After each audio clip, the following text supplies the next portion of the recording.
പാക് സംഘർഷ സമയത്ത് ഇന്ത്യക്കെതിരെ യുദ്ധം ചെയ്യാൻ പാകിസ്ഥാന് ആയുധങ്ങളും അതുപോലെ തന്നെ ഡ്രോണുകളും നൽകി സഹായിച്ചത് ചൈനയാണ് എന്നത് പകൽ പോലെ നഗ്നമായ സത്യമാണ്.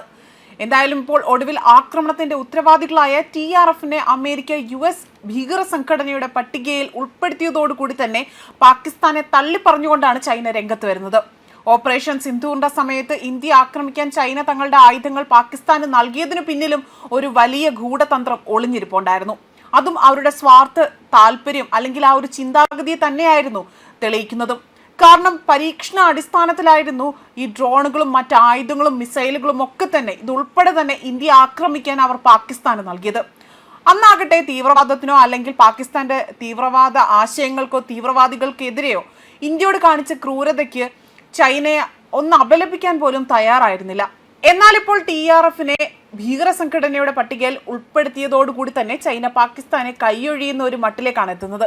അവർ പറഞ്ഞത് ഇങ്ങനെയാണ്: അമേരിക്കൻ സ്റ്റേറ്റ് ഡിപ്പാർട്ട്മെന്റിന്റെ നീക്കത്തെക്കുറിച്ചുള്ള ചോദ്യത്തിന് എല്ലാത്തരം ഭീകരതയും ചൈന ശക്തമായി തന്നെ എതിർക്കുന്നതായി തന്നെയാണ് ചൈനീസ് വിദേശകാര്യ മന്ത്രാലയ വക്താവ് ഇപ്പോൾ പറഞ്ഞിരിക്കുന്നത്. ഏപ്രിൽ 22-ന് നടന്ന ഭീകരാക്രമണത്തെ അദ്ദേഹം ശക്തമായി അപലപിക്കുകയും ചെയ്തു. തീവ്രവാദ വിരുദ്ധ ഒരു സഹകരണം വർദ്ധിപ്പിക്കുവാനും പ്രാദേശിക സുരക്ഷയും സ്ഥിരതയും സംയുക്തമായി തന്നെ നിലനിർത്തുവാനും ചൈന അതുപോലെ പ്രാദേശിക രാജ്യങ്ങളോട് ആഹ്വാനം ചെയ്യുകയും ചെയ്തിട്ടുണ്ട്.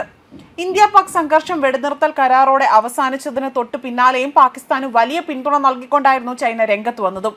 അതായത് പാകിസ്ഥാന് 3 കാര്യങ്ങളിൽ ഉറച്ച പിന്തുണയാണ് ചൈന നൽകിയത്.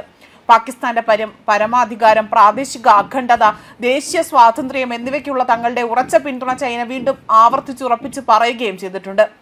എക്കാലത്തെയും തന്ത്രപരമായ സഹകരണ പങ്കാളികളെന്നും അതുപോലെ ഉരുക്കുപോലെ ഉറച്ച സുഹൃത്തുക്കളാണ് തങ്ങളെന്നുമാണ് ഇരു രാജ്യങ്ങളും പരസ്പരമുള്ള ആ ഒരു ബന്ധത്തെ വിശേഷിപ്പിച്ചതും. കര, വ്യോമ, നാവിക അതിർത്തികളിൽ ഉടനടി തന്നെ വെടിനിർത്തൽ നടത്താൻ ഇന്ത്യയും പാകിസ്ഥാനും സമ്മതിച്ചതിന് മണിക്കൂറുകൾക്ക് ശേഷമായിരുന്നു ചൈനയുടെ ഈ ഒരു ഇടപെടൽ ഉണ്ടായതും.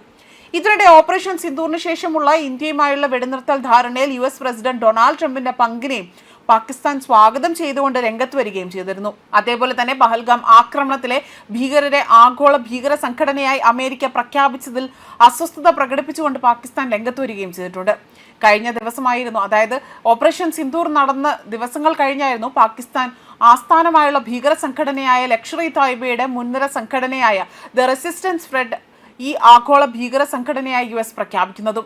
എന്നാൽ ഇപ്പോൾ അമേരിക്കയുടെ ഈ നീക്കത്തിന് ശേഷം TRFന് ലഷ്കറുമായുള്ള ബന്ധം പാകിസ്ഥാൻ നിഷേധിക്കുകയും ചെയ്തിട്ടുണ്ട്.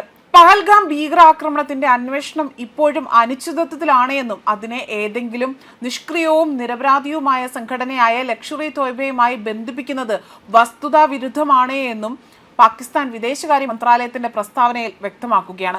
ഇതിനു പുറമെ തന്നെ തങ്ങളുടെ രാജ്യത്ത് നിലവിലുള്ള തീവ്രവാദ ശൃംഖലയെ വിജയകരമായി തന്നെ തകർക്കുവാനും പാകിസ്ഥാൻ അവകാശപ്പെടുന്നുണ്ട്. ഇതോടൊപ്പം തന്നെ ഭീകര സംഘടനയുടെ ശൃംഖല വ്യാപകമായി തന്നെ തകർത്തുവെന്നും അവരുടെ അംഗങ്ങളെ അറസ്റ്റ് ചെയ്തിട്ടുണ്ട് എന്നും അവർക്കെതിരെ നിയമ നടപടി സ്വീകരിച്ചു വരികയാണ് എന്നാണ് പാകിസ്ഥാന്റെ അവകാശവാദം. ഇതിനെല്ലാം പിന്നാലെയാണ് ഇപ്പോൾ പാകിസ്ഥാനെ കൈയൊഴിഞ്ഞുകൊണ്ട് ചൈനയും രംഗത്ത് വരുന്നത്. ചൈനയ്ക്ക് യാതൊരുവിധ അറിവും ഈ ഒരു കാര്യത്തിൽ ഇല്ല എന്ന തരത്തിലാണ് അവർ സംസാരിച്ചിരിക്കുന്നതും. അതുപോലെ പാകിസ്ഥാൻ ഒരു മുന്നറിയിപ്പ് എന്ന രീതിയിലാകാം ഇത് ഇത്തരത്തിൽ വാക്കുകൾ പറഞ്ഞതെന്നും വിലയിരുത്തലുകൾ പുറത്തു വരുന്നുണ്ട്. ന്യൂസ് ഡെസ്ക് കർമ്മ ന്യൂസ്.